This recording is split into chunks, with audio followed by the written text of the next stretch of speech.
Hi ಎಲ್ಲರಿಗೂ ನಮಸ್ತೆ. Welcome to Sarita's kitchen. ಇವತ್ತಿನ ವಿಡಿಯೋಲಿ ನಾವು ಒಂದು ಹೆಲ್ದಿ ರೆಸಿಪಿನ ನಿಮ್ಮ ಜೊತೆ ಶೇರ್ ಮಾಡ್ಕೊತಾ ಇದ್ದೀನಿ. ಅದೇ ರಾಗಿ ಮುದ್ದೆ ಮತ್ತು ನುಗ್ಗೆ ಸೊಪ್ಪಿನ ಉಪ್ಸಾರು. ಇದಕ್ಕೆ ಉಪ್ಸಾರು ಖಾರ ಹೇಗೆ ಮಾಡೋದು ಅಂತ ಕೂಡ ತೋರಿಸ್ಕೊಡ್ತೀನಿ. ತುಂಬ ಈಸಿಯಾಗಿ ಬೇಗ ಆಗೋದಕ್ಕೆ ಅಂತ ನಾನು ಬೇಳೆನ ಕುಕ್ಕರ್ನಲ್ಲಿ ಬೇಯಿಸಿ ಹೇಗೆ ಮಾಡೋದು ಅಂತ ಕೂಡ ನಿಮಗೆ ನಾನು ತೋರಿಸ್ಕೊಡ್ತೀನಿ. ವಿಡಿಯೋ ಕೊನೆ ತನಕ ನೋಡಿ ಫ್ರೆಂಡ್ಸ್. ಇಷ್ಟ ಆದರೆ ಒಂದು ಲೈಕ್ ಮಾಡಿ, ಹಾಗೆ ನಿಮ್ಮ ಫ್ರೆಂಡ್ಸ್ಗೆಲ್ಲ ಶೇರ್ ಮಾಡಿ. ಮತ್ತು ನೀವು ಇನ್ನೂ ನನ್ನ ಚಾನಲ್ ಸಬ್ಸ್ಕ್ರೈಬ್ ಮಾಡ್ಕೊಂಡಿಲ್ಲ ಅಂದರೆ ಇವಾಗಲೇ ಚಾನಲ್ನ ಸಬ್ಸ್ಕ್ರೈಬ್ ಮಾಡಿಕೊಂಡು ಪಕ್ಕದಲ್ಲೇ ಕಾಣಿಸುವಂಥ ಬೆಲ್ ಬಟನ್ ಆ್ಯಕ್ಟಿವೇಟ್ ಮಾಡಿಕೊಂಡ್ರೆ ನನ್ನ ಹೊಸ ವೀಡಿಯೋಸ್ ನೋಟಿಫಿಕೇಷನ್ಸ್ ಎಲ್ಲ ನಿಮ್ಮ ಮೊಬೈಲ್ ಬರುತ್ತೆ. ಸೊ ಇದು ಮಾಡೋ ಪ್ರಾಸೆಸ್ ನೋಡೋಣ. ನಾನಿಲ್ಲಿ ಒಂದು ಕಟ್ಟಾಗೋಷ್ಟು ನುಗ್ಗೆ ಸೊಪ್ಪು ತೊಗೊಂಡು ಇದನ್ನು ಬಿಡಿಸಿಟ್ಕೊಬೇಕು. ಈ ನುಗ್ಗೆ ಸೊಪ್ಪಲ್ಲಿ ನೋಡಿ ಈ ಥರ ಹೂ ಬರುತ್ತಲ್ಲ, ಇದನ್ನು ಕೂಡ ಏನು ವೇಸ್ಟ್ ಮಾಡಬೇಡಿ. ಇದು ಸೀಸನಲ್ಲಿ ಯಾವಾಗಲೂ ಸಿಗಲ್ಲ ನಮಗೆ. ಈ ಥರ ಸಿಕ್ಕಿದಾಗ ವೇಸ್ಟ್ ಮಾಡಬೇಡಿ, ಇದನ್ನು ಕೂಡ ಹಾಕ್ಕೊಳ್ಳಿ. ಇದು ಕೂಡ ತುಂಬ ಒಳ್ಳೆಯದು ಹೆಲ್ತಿಗೆ. ಸೊ ಇದನ್ನು ಬಿಡಿಸ್ಕೊಳ್ಳೋಣ. ಇದನ್ನು ಬರೀ ಎಲೆಗಳು ಮಾತ್ರ ನೋಡಿ ಈ ಥರ ಬಿಡಿಸ್ಕೊಬೇಕಾಗತ್ತೆ. ಮತ್ತು ನಾವು ಹೂವು ತೊಗೊಂಡಿದ್ವಲ್ಲ ಅದು ಕೂಡ ಅಷ್ಟೇ ಬಿಡಿಸ್ಕೊಳ್ಳಿ.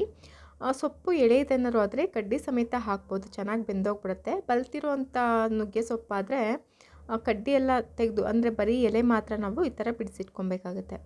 ಸೊ ನೋಡಿ ಈ ಥರ ಎಲ್ಲ ಬಿಡಿಸಿಟ್ಕೊಳ್ಳೋಣ. ಇದನ್ನು ಬಿಡಿಸಿ ಚೆನ್ನಾಗಿ ತೊಳೆದು ಇಟ್ಕೊಳ್ಳಿ. ಸೊ ನೋಡಿ ಈ ಥರ ಚೆನ್ನಾಗಿ ಬಿಡಿಸಿಟ್ಕೊಳ್ಳಿ. ಇವಾಗ ಕುಕ್ಕರ್ಗೆ ನಾನು 1 ಕಪ್ ಆಗೋಷ್ಟು ತೊಗರಿಬೇಳೆ ತೊಗೊಂಡಿದ್ದೀನಿ. ಅದೇ ಕಪ್ಪಲ್ಲಿ 1 ಕಪ್ ಆಗೋಷ್ಟು ಹೆಸರು ಕಾಳನ್ನ ಕೂಡ ತೊಗೊಂಡು ಇದನ್ನು ಮಿಕ್ಸ್ ಮಾಡಿ ತೊಳ್ಕೊಳ್ಳಿ. ಈ ಥರ ತೊಳೆದಾದ್ಮೇಲೆ ಇದಕ್ಕೆ ನೀರನ್ನ ಹಾಕಿ ಒಂದೇ ಒಂದು ವಿಸಿಲ್ನ ಕೂಗಿಸ್ಕೊಬೇಕಾಗುತ್ತೆ.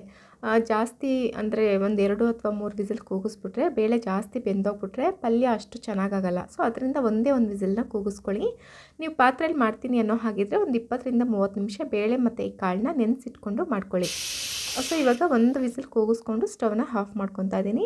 ಸೊ ಇದು ಕುಕ್ಕರಲ್ಲಿ ಪ್ರೆಷರ್ ಇರುತ್ತಲ್ಲ, ಆಗಲೇ ಇದನ್ನು ತೆಗೆದುಬಿಡಬೇಕು. ಪ್ರೆಷರ್ ಪೂರ್ತಿ ಹೋಗೋ ತನಕ ಹಾಗೆ ಕುಕ್ಕರ್ನ ಬಿಟ್ಬಿಟ್ರೆ ನಮಗೆ ಬೇಳೆ ಜಾಸ್ತಿ ಬೆಂದೋಗ್ಬಿಡುತ್ತೆ. ಸೊ ಅದರಿಂದ ಪ್ರೆಷರೆಲ್ಲ ತೆಗೆದುಬಿಟ್ಟು ಇದನ್ನು ನೋಡ್ತಿರ್ಬೋದು ನೀವು, ಬೇಳೆ ಮತ್ತು ಈ ಹೆಸರು ಕಾಳು ಚೆನ್ನಾಗಿ ಬೆಂದಿದೆ. ಅಂದರೆ ನಮಗೆ ಸೊಪ್ಪಿನ ಪಲ್ಯಕ್ಕೆ ಯಾವ ಥರ ಬೇಕೋ ಅಷ್ಟೇ ಚೆನ್ನಾಗಿ ಬೆಂದಿದೆ. ಸೊ ಇವಾಗ ಮತ್ತೆ ಸ್ಟವ್ನ ಆನ್ ಮಾಡಿಕೊಂಡು ಇದು ಕುದೀತಾ ಇರುತ್ತಲ್ಲ, ಈ ಥರ ಕುದಿಯೋ ಟೈಮಲ್ಲಿ ನಾವು ಬಿಡಿಸಿಟ್ಕೊಂಡಿರುವಂಥ ಸೊಪ್ಪನ್ನ ಇದಕ್ಕೆ ಹಾಕ್ಕೊಳ್ಳೋಣ. ಇದನ್ನು ಹಾಕಿ ಮಿಕ್ಸ್ ಮಾಡ್ಕೊಳ್ಳಿ. ಈ ಥರ ಮಿಕ್ಸ್ ಮಾಡಿಕೊಂಡು ಸೊಪ್ಪು ಒಂದು 50% ಬೇಯಬೇಕು. ಅಲ್ಲಿ ತನಕ ಉಪ್ಪೇನು ಹಾಕೋಕ್ಕೆ ಹೋಗಬೇಡಿ. ಸೊಪ್ಪು ಒಂದು ಅರ್ಧ ಬೆಂದಿದೆ ಅನ್ನುವಾಗ, ಇವಾಗ ನೋಡಿ ಸೊಪ್ಪು ಒಂದು 50% ನಮಗೆ ಬೆಂದಿದೆ. ಈ ಟೈಮಲ್ಲಿ ನಾವು ಉಪ್ಪನ್ನ ಹಾಕಬೇಕಾಗತ್ತೆ. ಸೊಪ್ಪು ಬೇಯೋಕ್ಕೂ ಮೊದಲೇ ಉಪ್ಪೇನು ಹಾಕಬಾರ್ದು. ಸೊ ನೋಡಿದ್ರಲ್ಲ, ಇವಾಗ ಒಂದು 50% ಸೊಪ್ಪು ಬೆಂದಿದೆ ಅನ್ನುವಾಗ ರುಚಿಗೆ ತಕ್ಕಷ್ಟು ನಾನು ಉಪ್ಪನ್ನ ಹಾಕ್ತಾಯಿದ್ದೀನಿ. ಉಪ್ಪನ್ನ ಕೂಡ ಹಾಕಿದ್ಮೇಲೆ ಚೆನ್ನಾಗಿ ಮಿಕ್ಸ್ ಮಾಡಿಕೊಂಡು ಲಿಡ್ನ ಕ್ಲೋಸ್ ಮಾಡಿ ಸೊಪ್ಪು ಚೆನ್ನಾಗಿ ಬೇಯೋ ತನಕ ಇದನ್ನು ಮೀಡಿಯಮ್ ಫ್ಲೇಮ್ನಲ್ಲಿ ಬೇಯಿಸ್ಕೊಳ್ಳೋಣ. ಇವಾಗೇನು ಕುಕ್ಕರ್ನ ಕ್ಲೋಸ್ ಮಾಡಿ ಬೇಯಿಸೋದೇನು ಬೇಕಾಗಲ್ಲ, ಸೊಪ್ಪು ಬೇಗ ಬೆಂದೋಗ್ಬಿಡುತ್ತೆ. ಸೊ ಅದರಿಂದ ಲಿಡ್ನ ಕ್ಲೋಸ್ ಮಾಡಿ ಒಂದು 3 ರಿಂದ 4 ನಿಮಿಷ ಈ ಥರ ನಾವು ಮೀಡಿಯಮ್ ಫ್ಲೇಮ್ನಲ್ಲೇ ಬೇಯಿಸ್ಕೊಬೇಕಾಗುತ್ತೆ. ಸೊ ನೋಡಿ ಸೊಪ್ಪು ಕೂಡ ಚೆನ್ನಾಗಿ ಬೆಂದಿದೆ ಇವಾಗ. ಸೊ ಇವಾಗ ಸ್ಟವ್ನ ಆಫ್ ಮಾಡಿಕೊಂಡು ಇದನ್ನು ಬಸ್ಕೊಂಬಿಡೋಣ. ಹೋಲ್ಸಿರುವಂಥ ಪಾತ್ರೆಗೆ ಇದನ್ನು ಹಾಕಿ ಇದು ನೀರೆಲ್ಲ ಬಸ್ಬಿಡೋಣ. ಈ ನೀರು ಬರುತ್ತಲ್ಲ, ಇದೇ ನಮಗೆ ಉಪ್ಸಾರಾಗುತ್ತೆ. ಸೊ ನೋಡ್ತಿರ್ಬೋದು, ಇದೇ ಉಪ್ಸಾರು ನಮಗೆ. ಸೊ ಇವಾಗ ಆ ಸೊಪ್ಪಿಗೆ ನಾವು ಒಗ್ಗರಣೆ ಹಾಕ್ಕೊಳ್ಳೋಣ. ನಾನು ಇಲ್ಲಿ ಸ್ಟವ್ ಆನ್ ಮಾಡಿಕೊಂಡು ಒಂದು ಪ್ಯಾನ್ಗೆ 1.5 ಟೇಬಲ್ ಸ್ಪೂನಷ್ಟು ಎಣ್ಣೆ, ಮತ್ತು ಎಣ್ಣೆ ಸ್ವಲ್ಪ ಬಿಸಿ ಆದಮೇಲೆ ಸಾಸಿವೆನ ಕೂಡ ಹಾಕಿ, ಸಾಸಿವೆ ಸಿಡಿಬೇಕಾದ್ರೆ ಒಂದು ದೊಡ್ಡದಾಗಿರೋಂಥ ಈರುಳ್ಳಿ ಈ ಥರ ಸಣ್ಣದಾಗಿ ಹೆಚ್ಚಿಟ್ಕೊಂಡು ಹಾಕ್ತಾಯಿದ್ದೀನಿ. ಮತ್ತು ಒಂದು ಸ್ವಲ್ಪ ಕರಿಬೇವಿನ ಸೊಪ್ಪನ್ನ ಕೈಗೆ ತೊಗೊಂಡು ಈ ಥರ ಚೆನ್ನಾಗಿ ಮುರಿದ್ಬಿಟ್ಟು ಹಾಕ್ಕೊಳ್ಳಿ. ಕರಿಬೇವಿನ ಸೊಪ್ಪು ಫ್ಲೇವರೆಲ್ಲ ಚೆನ್ನಾಗಿ ಹಿಡಿಯುತ್ತೆ. ಸೊ ಇದು ಹಾಕಿದ್ಮೇಲೆ ಒಂದು ಸ್ವಲ್ಪ ಹಸಿಮೆಣ್ಸಿನ್ಕಾಯಿ ಮತ್ತು ಒಂದು ಸ್ವಲ್ಪ ಒಣಮೆಣ್ಸಿನ್ಕಾಯಿ ಕೂಡ ಹಾಕಿ ಇದನ್ನು ಚೆನ್ನಾಗಿ ಹುರ್ಕೊಬೇಕು. ಇದು ಒಂದು ಸ್ವಲ್ಪ ಕಲರ್ ಚೇಂಜ್ ಆಗುತ್ತಲ್ಲ, ಅಲ್ಲಿ ತನಕ ಇದನ್ನು ಈ ಥರ ಹುರ್ಕೊಬೇಕಾಗುತ್ತೆ. ಸೊ ಈರುಳ್ಳಿ ಸ್ವಲ್ಪ ಕಲರ್ ಚೇಂಜ್ ಆದಮೇಲೆ ನಾವು ಮೊದಲೇ ಬಸ್ದಿಟ್ಕೊಂಡಿರುವಂಥ ಸೊಪ್ಪಿದೆಯಲ್ಲ, ಅದನ್ನು ಇದ್ರ ಜೊತೆಗೆ ಹಾಕ್ಕೊಂಡು ಚೆನ್ನಾಗಿ ಮಿಕ್ಸ್ ಮಾಡ್ಕೊಳ್ಳಿ. ಸೊಪ್ಪನ್ನ ಹಾಕಿದ್ಮೇಲೆ ಸ್ಟವ್ ಹುರಿನ ಹೈಯಲ್ಲಿ ಇಟ್ಕೊಳ್ಳಿ.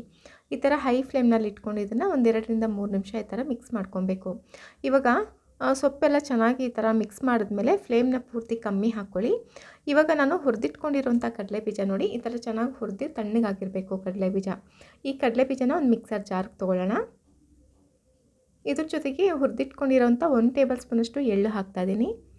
ಮತ್ತು ಒಂದು 7 ರಿಂದ 8 ಒಣಮೆಣ್ಸಿನ್ಕಾಯಿ ಇದನ್ನು ಕೂಡ ಹುರಿದ್ಬಿಟ್ಟು ಹಾಕ್ಕೊಳ್ಳಿ. ಮತ್ತು ಒಂದು ದೊಡ್ಡದಾಗಿರೋಂಥ ಬೆಳ್ಳುಳ್ಳಿ ಬಿಡಿಸಿಟ್ಕೊಂಡು ಹಾಕ್ತಾಯಿದ್ದೀನಿ. ರುಚಿಗೆ ತಕ್ಕಷ್ಟು ಉಪ್ಪು, ಇದಿಷ್ಟನ್ನು ಹಾಕಿ ಇದನ್ನು ರುಬ್ಕೊಬೇಕು. ತೀರಾ ನುಣ್ಣಗೂ ರುಬ್ಬಾರ್ದು. ನೋಡಿ ಈ ಥರ ರುಬ್ಕೊಬೇಕಾಗತ್ತೆ. ಇದನ್ನು ನೀವು ಒಂದು ಸಲ ಮಾಡಿ ಇಟ್ಕೊಂಡ್ರೆ ಯಾವುದೇ ಪಲ್ಯ ಮಾಡಿದ್ರೂ ಕೂಡ ಅದಕ್ಕೆ 1 ಅಥವಾ 2 ಟೇಬಲ್ ಸ್ಪೂನಷ್ಟು ಆ್ಯಡ್ ಮಾಡಿದ್ರೆ ಪಲ್ಯದ ಟೇಸ್ಟ್ ಅನ್ನೋದು ತುಂಬ ಚೆನ್ನಾಗಿರುತ್ತೆ. ನಾನು ಇವಾಗ ಇದಕ್ಕೆ 1.5 ಟೇಬಲ್ ಸ್ಪೂನಷ್ಟು ಹಾಕ್ತಾಯಿದ್ದೀನಿ. ಮತ್ತು 1 ಕಪ್ ಆಗೋಷ್ಟು ತೆಂಗಿನಕಾಯಿನ, ಫ್ರೆಶ್ ಆಗಿರೋಂಥ ತೆಂಗಿನಕಾಯಿನ ತುರಿದ್ಬಿಟ್ಟು ತೊಗೊಂಡಿದ್ದೀನಿ. ಮತ್ತು ಒಂದು ಸ್ವಲ್ಪ ಕೊತ್ತಂಬರಿ ಸೊಪ್ಪು, ಇದಿಷ್ಟು ಹಾಕಿದ್ಮೇಲೆ ಚೆನ್ನಾಗಿ ಮಿಕ್ಸ್ ಮಾಡಿಕೊಂಡ್ರೆ ನಮಗೆ ನುಗ್ಗೆ ಸೊಪ್ಪಿನ ಪಲ್ಯ ರೆಡಿ ಆಗಿಬಿಡುತ್ತೆ. ಈ ನುಗ್ಗೆ ಸೊಪ್ಪು ಮತ್ತು ರಾಗಿ ಮುದ್ದೆ ಇವೆರಡೂ ರೆಗ್ಯುಲರಾಗಿ ತೊಗೊಳ್ಳೋದ್ರಿಂದ ನಮಗೆ ಬಿ ಪಿ ಶುಗರ್ ಏನಾದರೂ ಇದ್ದರೆ ಕಂಟ್ರೋಲ್ ಆಗುತ್ತೆ. ಮತ್ತು ಪೈಲ್ಸ್ ಅಥವಾ ಕ್ಯಾನ್ಸರ್ ಅಂತ ಕಾಯಿಲೆಗಳು ಕೂಡ ಇದು ತುಂಬ ಒಳ್ಳೆಯದು. ಸೊ ಈ ಥರ ಚೆನ್ನಾಗಿ ಮಿಕ್ಸ್ ಮಾಡಿಕೊಂಡ್ರೆ ನಮಗೆ ಮಿಕ್ಸ್ ಮಾಡಿಕೊಂಡು ಸ್ಟವ್ನ ಆಫ್ ಮಾಡ್ಕೊಳ್ಳಿ. 1-2 ನಿಮಿಷ ಈ ಥರ ಮಿಕ್ಸ್ ಮಾಡಿಕೊಂಡ್ರೆ ಸಾಕು. ಸೊ ನೋಡಿ, ಇವಾಗ ನಮಗೆ ನುಗ್ಗೆ ಸೊಪ್ಪಿನ ಪಲ್ಯ ರೆಡಿಯಾಗಿದೆ. ಇವಾಗ ನಾವು ಉಪ್ಸಾರಿನ ಖಾರ ಹೇಗೆ ಮಾಡೋದು ಅಂತ ನೋಡೋಣ. ಇದು ನೀವು ಒಂದು ಸಲ ಮಾಡಿ ಇಟ್ಕೊಂಡ್ರೆ 20 ದಿನ ನೀವು ಹೊರಗಡೆನೇ ಸ್ಟೋರ್ ಮಾಡಿ ಇಟ್ಕೊಬೋದು. ಸೊ ಇದು ಹೇಗೆ ಮಾಡೋದು ಅಂತ ನೋಡೋಣ. ನಾನಿಲ್ಲಿ ಒಂದು ಮಿಕ್ಸರ್ ಜಾರ್ಗೆ ಒಂದು 10-15 ಒಣಮೆಣ್ಸಿನ್ಕಾಯಿನ ಹುರಿದ್ಬಿಟ್ಟು ತೊಗೊಂಡಿದ್ದೀನಿ. ಇದು ತಣ್ಣಗಾಗಬೇಕು. ತಣ್ಣಗಾದಮೇಲೆ ಇದನ್ನು ಮಿಕ್ಸರ್ ಜಾರ್ಗೆ ಹಾಕಿ 1.5 ಟೇಬಲ್ ಸ್ಪೂನಷ್ಟು ಜೀರಿಗೆ, ಒಂದು ಅರ್ಧ ಟೀ ಸ್ಪೂನಷ್ಟು ನಾನಿಲ್ಲಿ ಮೆಣಸನ್ನ ತೊಗೊಂಡಿದ್ದೀನಿ. ಸೊ ಇದು ಹಾಕಿದ್ಮೇಲೆ ಇದಕ್ಕೆ ರುಚಿಗೆ ತಕ್ಕಷ್ಟು ಉಪ್ಪು, ಅಂದರೆ ಕಲ್ಲುಪ್ಪನ್ನ ಹಾಕ್ಕೊಂಡು ಫಸ್ಟ್ ಇದನ್ನು ಪುಡಿ ಮಾಡ್ಕೊಳ್ಳಿ. ಎಲ್ಲ ಒಟ್ಟಿಗೆ ಹಾಕಿದ್ರೆ ಸರಿಯಾಗಿ ಸಮಿಯೋದಿಲ್ಲ. ಸೊ ಅದರಿಂದ ಇದನ್ನು ಪೌಡ್ರ್ ಮಾಡ್ಕೊಬೇಕಾಗುತ್ತೆ ಫಸ್ಟಲ್ಲಿ. ನೋಡಿ, ಈ ಥರ ಪುಡಿ ಮಾಡಿದ್ಮೇಲೆ ಇದಕ್ಕೆ ಒಂದು ಬೆಳ್ಳುಳ್ಳಿನ ನಾನು ಬಿಡಿಸಿಟ್ಕೊಂಡು ಹಾಕ್ತಾಯಿದ್ದೀನಿ. ಮತ್ತು ಒಂದು ಬೆಟ್ಟದ ನೆಲ್ಲಿಕಾಯಿ ಸೈಜಷ್ಟು ಹುಣಸೆಹಣ್ಣು ತೊಗೊಂಡಿದ್ದೀನಿ. ಮತ್ತು ಒಂದು ಸ್ವಲ್ಪ ಕರಿಬೇವಿನ ಸೊಪ್ಪು, ಒಂದು ಸ್ವಲ್ಪ ಕೊತ್ತಂಬರಿ ಸೊಪ್ಪು, ಇದಿಷ್ಟನ್ನು ಹಾಕಿದ್ಮೇಲೆ ಒಂದು ಸ್ವಲ್ಪ ನೀರನ್ನ ಹಾಕಿ ಇದನ್ನು ರುಬ್ಕೊಳ್ಳಿ. ಫಸ್ಟು ಹಾಗೆ ರುಬ್ಕೊಳ್ಳಿ, ಆಮೇಲೆ ಒಂದು ಸ್ವಲ್ಪ ನೀರನ್ನ ಹಾಕಿ ಈ ಥರ ರುಬ್ಕೊಬೇಕಾಗತ್ತೆ. ಹಳ್ಳಿ ಸೈಡೆಲ್ಲ ಏನು ಮಾಡ್ತಾರೆ ಅಂದರೆ ಒಣಮೆಣ್ಸಿನ್ಕಾಯಿನ ಈ ಒಲೆಯಲ್ಲಿ ಅಡುಗೆ ಮಾಡಬೇಕಾದ್ರೆ ಅದರಲ್ಲಿರೋಂಥ ಕೆಂಡನ ಹೊರಗಡೆ ತೆಗೆದು ಅದರಲ್ಲಿ ಸುಟ್ಕೊತಾರೆ. ಮತ್ತು ಇದನ್ನು ಒಳ್ಕಳಲ್ಲಿ ಹಾಕಿ ಕುಟ್ತಾರೆ. ಆವಾಗ ತುಂಬ ಚೆನ್ನಾಗಿರುತ್ತೆ ರುಚಿ. ನೀರು ಕೂಡ ಏನೂ ಹಾಕೋದು ಬೇಕಾಗಲ್ಲ. ಉಪ್ಸಾರು ಮತ್ತು ಉಪ್ಸಾರಿನ ಖಾರ ಆಗಿದೆಲ್ಲ. ಇವಾಗ ಮುದ್ದೆ ಹೇಗೆ ಮಾಡೋದು ಅಂತ ನೋಡೋಣ. ನಾನಿಲ್ಲಿ ಒಂದು ಪಾತ್ರೆಗೆ 2 ಕಪ್ ಆಗೋಷ್ಟು ರಾಗಿ ಹಿಟ್ಟು ತೊಗೊಂಡಿದ್ದೀನಿ. ಅಳತೆ ಪ್ರಕಾರ ತೋರಿಸ್ಕೊಡ್ತಾ ಇದ್ದೀನಿ. ನೀವು ಇದೇ ಥರ ಮಾಡಿದ್ರೆ ಹೊಸದಾಗಿ ಯಾರಾದರೂ ಅಡುಗೆ ಕಲಿಯೋರಿದ್ರೂ ಕೂಡ ತುಂಬ ಈಸಿಯಾಗಿ ಮಾಡ್ಕೊಬೋದು. 2 ಕಪ್ಪಷ್ಟು ರಾಗಿ ಹಿಟ್ಟಿಗೆ 4 ಕಪ್ಪಷ್ಟು ನೀರನ್ನ ಹಾಕ್ತಾಯಿದ್ದೀನಿ. ಇದು ಪರ್ಫೆಕ್ಟ್ ಅಳತೆ. ನೀವು ಇದೇ ಥರ ಮಾಡಿ ನಿಮಗೆ ರಾಗಿ ಮುದ್ದೆ ತುಂಬ ಚೆನ್ನಾಗಿ ಪರ್ಫೆಕ್ಟಾಗಿ ಬರುತ್ತೆ. ಸೊ ಇವಾಗ ನಾನು 4 ಕಪ್ಪಷ್ಟು ನೀರು ತೊಗೊಂಡಿದ್ನಲ್ಲ, ನಾವು ಮೊದಲೇ ತೆಗೆದಿಟ್ಕೊಂಡಿರೋಂಥ ರಾಗಿ ಹಿಟ್ಟನ್ನ ಒಂದು ಅರ್ಧ ಸೌಟ್ನಷ್ಟು ತೆಗೆದು ನಾವು ಅಳತೆ ಮಾಡಿ ಹಾಕಿದ್ವಲ್ಲ ನೀರು, ಅದ್ರ ಜೊತೆಗೆ ಹಾಕಿ ಚೆನ್ನಾಗಿ ಮಿಕ್ಸ್ ಮಾಡ್ಕೊಳ್ಳಿ.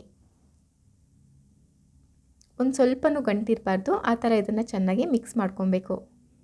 ಸೊ ನೋಡಿ, ಈ ಥರ ಮಿಕ್ಸ್ ಮಾಡ್ಕೊಬೇಕಾಗತ್ತೆ. ಇವಾಗ ಸ್ಟವ್ ಆನ್ ಮಾಡಿಕೊಂಡು ಇದನ್ನು ಫ್ಲೇಮ್ನ ಹೈಯಲ್ಲಿ ಇಟ್ಕೊಂಡು ಮಿಕ್ಸ್ ಮಾಡ್ಕೊತಾ ಇರಿ.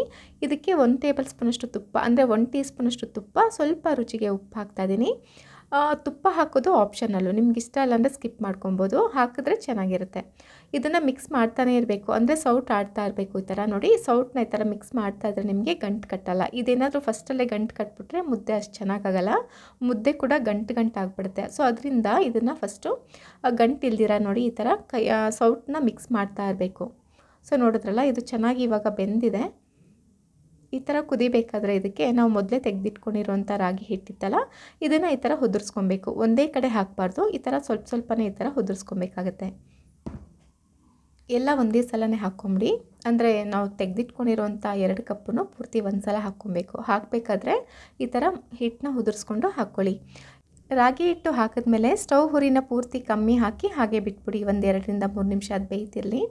ಮತ್ತು ರಾಗಿ ಮುದ್ದೆ ಮಾಡೋದಕ್ಕೆ ಅಂತ ನಿಮ್ಮ ಹತ್ರ ಮುದ್ದೆ ಕೋಲಿದ್ರೆ ತೊಗೊಳ್ಳಿ. ಇಲ್ಲ ಅಂತಂದರೆ ಈ ಥರ ವುಡನ್ ಸ್ಪೂನ್ ಬರುತ್ತಲ್ಲ, ಅದರಲ್ಲಿ ಕೂಡ ನೀವು ರಾಗಿ ಮುದ್ದೆನ ಈಸಿಯಾಗಿ ಮಾಡ್ಕೊಬೋದು. ಸೊ ಇದು ಚೆನ್ನಾಗಿ ಬೆಂದಿದೆ, ಅಂದರೆ 1-2-3 ನಿಮಿಷ ಹುರಿ ಕಮ್ಮಿ ಹಾಕ್ಬಿಟ್ಟು ಹಾಗೆ ಬಿಟ್ಟಿದ್ದೆ. ಸೊ ಇವಾಗ ಇದನ್ನು ಮುದ್ದೆ ಕೋಲು ತೊಗೊಂಡು ಈ ಥರ ಚೆನ್ನಾಗಿ ತಿರಿತಾ ಇರಬೇಕು. ಸೊ ನೋಡಿ, ಇದನ್ನು ಚೆನ್ನಾಗಿ ಮಿಕ್ಸ್ ಮಾಡ್ಕೊಳ್ಳಿ. ಸ್ಟವ್ ಹುರಿನ ಪೂರ್ತಿ ಕಮ್ಮಿ ಹಾಕ್ಕೊಂಡೇ ಮಾಡ್ಕೊಬೇಕು, ಇಲ್ಲಾಂದರೆ ನಮಗೆ ಕೈಗೆ ತುಂಬ ಬಿಸಿ ತಾಗ್ತಾ ಇರುತ್ತೆ. ಮತ್ತು ಮುದ್ದೆನೂ ಅಷ್ಟು ಚೆನ್ನಾಗಾಗಲ್ಲ, ಸೀದೋಗ್ತಾ ಬರುತ್ತೆ. ಅದರಿಂದ ಸ್ಟವ್ ಹುರಿನ ಪೂರ್ತಿ ಕಮ್ಮಿ ಹಾಕ್ಕೊಂಡು ಇದನ್ನು ಈ ಥರ ತೊಳಸ್ಕೊಬೇಕು. ನೋಡಿ, ಇವಾಗ ಮುದ್ದೆ ಮಾಡೋಕ್ಕೆ ಅಂತ ಪಾತ್ರೆ ಇಟ್ಕೊಂಡಿದ್ದೀನಲ್ಲ, ಆ ಕುಕ್ಕರ್ನ ನಾನು ಈ ಥರ ಕ್ರಾಸಾಗಿ ಇಟ್ಕೊಂಡಿದ್ದೀನಿ. ನಮಗೆ ತೊಳಸೋದಕ್ಕೆ ತುಂಬ ಈಸಿ ಆಗುತ್ತೆ. ಇದು ಸ್ವಲ್ಪನೂ ಗಂಟಿರಬಾರ್ದು, ಗಂಟಿಲ್ದಿರ ಈ ಥರ ಚೆನ್ನಾಗಿ ತೊಳಸ್ಕೊಬೇಕು. ನಾವು ಈ ಥರ ಕೋಲಲ್ಲಿ ಈ ಥರ ಮಿಕ್ಸ್ ಮಾಡೋದನ್ನು ಕನ್ನಡದಲ್ಲಿ ತೊಳಸೋದು ಅಂತ ಹೇಳ್ತೀವಿ. ಸೊ ಈ ಥರ ಚೆನ್ನಾಗಿ ತೊಳಸಾದ್ಮೇಲೆ ಇದು 1-2-3 ನಿಮಿಷ ಸ್ಟವ್ ಹುರಿ ಪೂರ್ತಿ ಕಮ್ಮಿ ಹಾಕ್ಬಿಟ್ಟು ಒಂದು ಲಿಡ್ನ ಕ್ಲೋಸ್ ಮಾಡಿ ಇದನ್ನು ಹಬೆಲ್ಲೇ ಬೇಯಿಸ್ಕೊಳ್ಳೋಣ. ಇದು ಚೆನ್ನಾಗಿ ಬೆಂದರೆ ನಮಗೆ ಕೈಗೆ ಅಂಟೋದಿಲ್ಲ. ಸೊ ನೋಡಿ, ಮತ್ತೆ ಒಂದು ಸಲ ಚೆನ್ನಾಗಿ ತೊಳಸ್ಕೊಂಡು ಸ್ಟವ್ನ ಆಫ್ ಮಾಡಿಕೊಂಡು ಮುದ್ದೆ ಮಾಡಿಕೊಂಡ್ರೆ ನಮಗೆ ಮುದ್ದೆ ರೆಡಿ ಆಗಿಬಿಡುತ್ತೆ. ನಾವು ಮುದ್ದೆನ ಎಷ್ಟು ಚೆನ್ನಾಗಿ ಈ ಥರ ತೊಳಸ್ಕೊತೀವೋ ಮುದ್ದೆ ಅನ್ನೋದು ಅಷ್ಟು ಸಾಫ್ಟಾಗಿ ಅಷ್ಟು ಚೆನ್ನಾಗಿ ಬರುತ್ತೆ. ಕೈಗೆ ಒಂದು ಸ್ವಲ್ಪ ನೀರನ್ನ ಡಿಪ್ ಮಾಡಿಕೊಂಡು ಈ ಥರ ಮುದ್ದೆ ಪ್ರೆಸ್ ಮಾಡಿದಾಗ ನಿಮಗೆ ಕೈಗೆ ಅಂಟಲ್ಲ ನೋಡಿ, ಆವಾಗ ನಮಗೆ ಮುದ್ದೆ ಪರ್ಫೆಕ್ಟಾಗಿ ಆಗಿದೆ ಅಂತ. ಕೈಗೆ ಅಂಟಿದ್ರೆ ಮತ್ತೆ ಒಂದು 2 ನಿಮಿಷ ಹಾಗೆ ಬಿಟ್ಬಿಟ್ಟು ಲಿಡ್ನ ಕ್ಲೋಸ್ ಮಾಡಿ ಮತ್ತೆ ಒಂದು ಸಲ ಬೇಯಿಸ್ಕೊಳ್ಳಿ. ಸೊ ನೋಡಿದ್ರಲ್ಲ, ಇವಾಗ ಮುದ್ದೆ ನಮಗೆ ಪರ್ಫೆಕ್ಟಾಗಿ ರೆಡಿಯಾಗಿದೆ. ಸೊ ನೋಡ್ತಿರ್ಬೋದು, ನನ್ನ ಕೈಗೆ ಸ್ವಲ್ಪನೂ ಅಂಟ್ತಾ ಇಲ್ಲ. ಸೊ ಇವಾಗ ಸ್ಟವ್ನ ಆಫ್ ಮಾಡಿಕೊಂಡು ಮುದ್ದೆ ಕೆಳಗೆ ತೊಗೊಳ್ಳೋಣ. ಇದನ್ನು ಮುದ್ದೆ ಮಾಡೋದಕ್ಕಿಂತ ಸ್ಪೂನ್ ಆಗಲಿ ಅಥವಾ ಸೌಟ್ ಆಗಲಿ ತೊಗೊಂಡು ಇದನ್ನು ಈ ಥರ ತೆಗ್ಕೊಂಬಿಡಿ. ಇದಕ್ಕೆ ಹೋಲ್ಗಿರೋಂಥ ಮುದ್ದೆನ ತೆಗೆದುಬಿಟ್ಟು ನಾವು ಮುದ್ದೆನ ಈ ಥರ ಮಣೆ ಆಗಲಿ ಅಥವಾ ಸಿಲ್ವರ್ ಪ್ಲೇಟ್ ಇದ್ದರೆ ಅದ್ರ ಮೇಲೆ ಕೂಡ ನೀವು ಈಸಿಯಾಗಿ ಮಾಡ್ಕೊಬೋದು. ಸ್ಟೀಲ್ ಮೇಲೆ ಮಾಡಿದ್ರೆ ಎಲ್ಲ ಅಂಟ್ಕೊಳ್ಳುತ್ತೆ ಪ್ಲೇಟ್ಗೆ.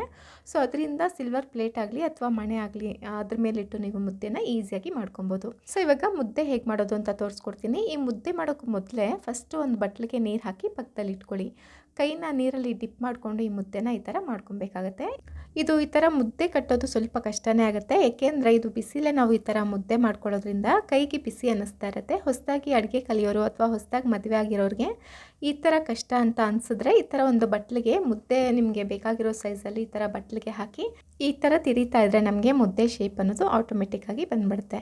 ಸೊ ನೋಡಿದ್ರಲ್ಲ ಎಷ್ಟು ಈಸಿಯಾಗಿ ನಮಗೆ ಮುದ್ದೆ ಅನ್ನೋದು ರೆಡಿಯಾಗಿದೆ. ನಾನು ತೊಗೊಂಡಿರೋಂಥ 2 ಕಪ್ಪು ರಾಗಿ ಹಿಟ್ಟಿಗೆ 4 ಮುದ್ದೆ ಆಗಿದೆ. ಮುದ್ದೆನೂ ಅಷ್ಟೇ ನಾನು ತೋರಿಸಿರೋಂಥ ಅಳತೆ ಪ್ರಕಾರ ನೀವು ಮುದ್ದೆ ಮಾಡಿದ್ರೆ ಹತ್ತಿ ಥರ ಪರ್ಫೆಕ್ಟಾಗಿ ಮುದ್ದೆನ ನೀವು ಈಸಿಯಾಗಿ ಮನೇಲಿ ಮಾಡ್ಕೊಬೋದು. ಸೊ ನುಗ್ಗೆ ಸೊಪ್ಪಿನ ಉಪ್ಸಾರು ಹತ್ತಿಯಷ್ಟೇ ಸಾಫ್ಟ್ ಆಗಿರೋಂಥ ಮುದ್ದೆ, ಉಪ್ಸಾರಿನ ಖಾರ. ಈ ಹೆಲ್ದಿ ರೆಸಿಪಿ ನಿಮ್ಗೆ ಇಷ್ಟ ಆಗಿದೆ ಅಂದ್ಕೊತೀನಿ. ಇಷ್ಟ ಆಗಿದ್ದರೆ ಒಂದು ಲೈಕ್ ಮಾಡಿ, ಹಾಗೆ ನಿಮ್ಮ ಫ್ರೆಂಡ್ಸ್ಗೆಲ್ಲ ಶೇರ್ ಮಾಡಿ. ಮತ್ತು ನೀವು ಇನ್ನೂ ನನ್ನ ಚಾನಲ್ ಸಬ್ಸ್ಕ್ರೈಬ್ ಮಾಡ್ಕೊಂಡಿಲ್ಲ ಅಂದರೆ ಇವಾಗಲೇ ಚಾನಲ್ನ ಸಬ್ಸ್ಕ್ರೈಬ್ ಮಾಡಿಕೊಂಡು ಪಕ್ಕದಲ್ಲೇ ಕಾಣಿಸುವಂಥ ಬೆಲ್ ಬಟನ್ ಆ್ಯಕ್ಟಿವೇಟ್ ಮಾಡಿಕೊಂಡ್ರೆ ನನ್ನ ಹೊಸ ವೀಡಿಯೋಸ್ ನೋಟಿಫಿಕೇಷನ್ಸ್ ಎಲ್ಲ ನಿಮ್ಮ ಮೊಬೈಲಿಗೆ ಬರುತ್ತೆ. Thank you.